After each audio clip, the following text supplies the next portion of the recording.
Assalamualaikum warahmatullahi wabarakatuh. Pada kesempatan kali ini saya akan menjelaskan sedikit mengenai bore, loss, dan toy. Sebelum memasuki materi itu, saya akan menjelaskan sedikit tentang statistik. Statistik adalah bidang ilmu yang mempelajari tentang pengumpulan data, penyajian data, hingga pengambilan kesimpulan untuk mengungkap pola dan suatu tren tertentu. Sedangkan statistika rumah sakit yaitu kumpulan data berbentuk angka yang menggambarkan informasi kondisi suatu rumah sakit yang digunakan untuk pengambilan keputusan dan bersumber pada data rekam medis. Statistik berguna untuk dapat menarik suatu kesimpulan dengan cara yang logis dan dapat mengambil suatu keputusan dengan cara yang baik dan yang benar. Contoh data yang didapatkan dari statistik di rumah sakit adalah pengukuran kinerja rumah sakit. Pengukuran kinerja rumah sakit yang dapat diketahui dari parameter yang digunakan untuk mengukur tingkat efisiensi indikator adalah BOR atau Bed Occupancy Rate, yaitu persentase pemakaian tempat tidur. Loss atau length of stay, yaitu rata-rata lama dirawat, dan TOI atau turnover interval, yaitu rata-rata lama waktu tempat tidur tidak terisi.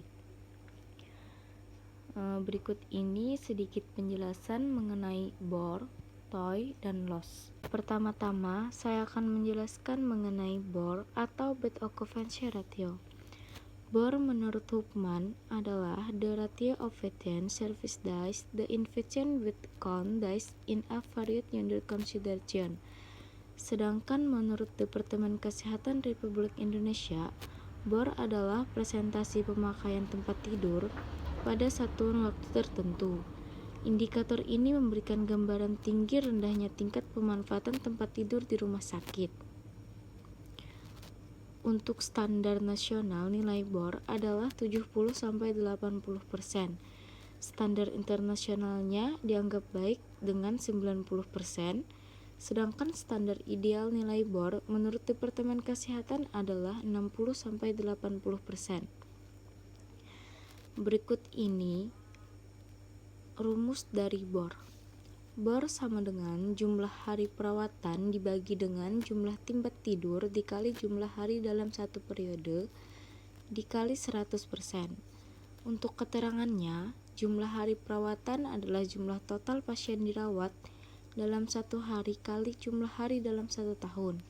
Untuk jumlah hari dalam satu periode, kalau diukur per satu bulan, maka jumlahnya 28-31 hari, tergantung hari dalam satu bulan tersebut. Berikut ini contoh soal dari BOR. Seorang perawat di Rumah Sakit Daerah Idaman Banjarbaru melakukan perhitungan BOR di ruang ICU. Dari pengkajian selama 30 hari, didapatkan jumlah hari perawatan sebanyak 750 hari, dan terdapat 35 tempat tidur. Berapakah nilai BOR di ruangan tersebut?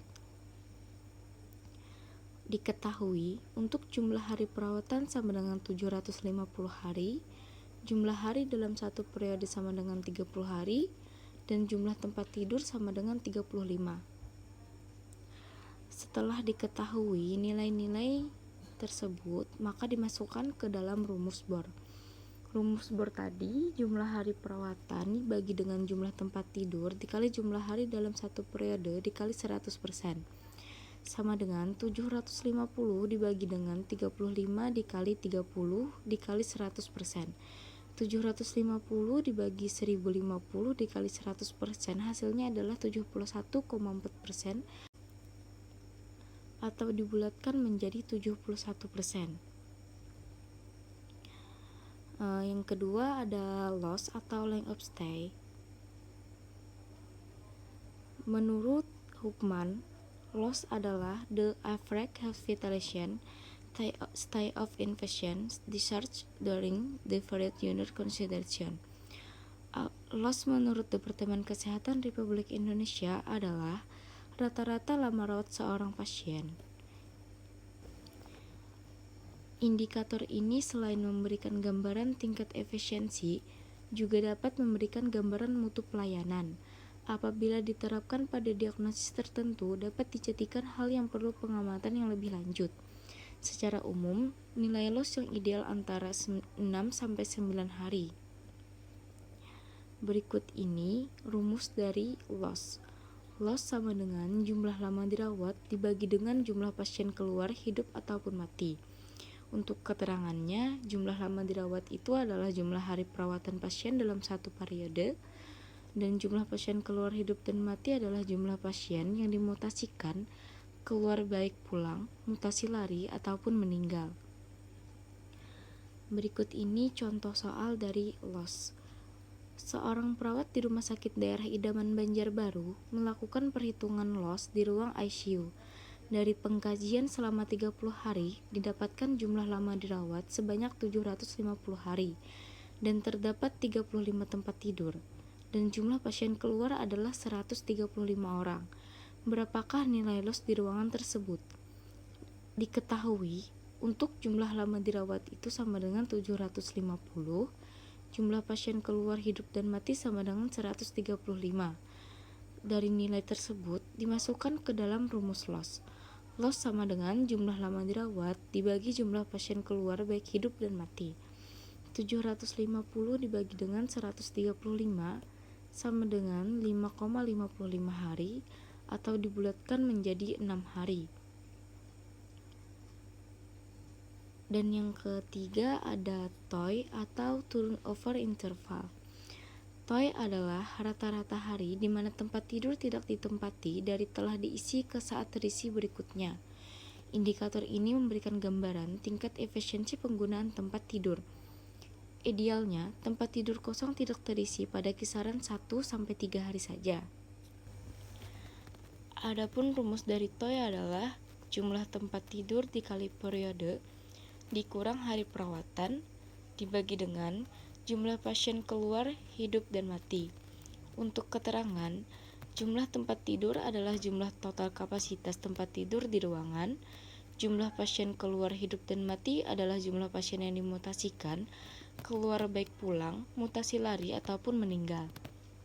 Untuk hari perawatan adalah jumlah total hari perawatan pasien yang keluar, hidup, dan mati. Adapun contoh soal dari TOI adalah seorang perawat di Rumah Sakit Idaman Banjarbaru melakukan perhitungan TOI di ruang ICU. Dari pengkajian selama 30 hari, didapatkan jumlah hari perawatan sebanyak 750 hari, dan terdapat 35 tempat tidur, dan jumlah pasien keluar adalah 135. Berapakah nilai TOI di ruangan tersebut? Diketahui, jumlah hari perawatan sama dengan 750 hari, jumlah pasien keluar hidup dan mati sama dengan 135, jumlah tempat tidur sama dengan 35, dan jumlah hari satu periode sama dengan 30 hari. Dari nilai tersebut dimasukkan ke dalam rumus TOI, jumlah tempat tidur dikali periode dikurang hari perawatan, dibagi dengan jumlah pasien keluar, hidup, dan mati.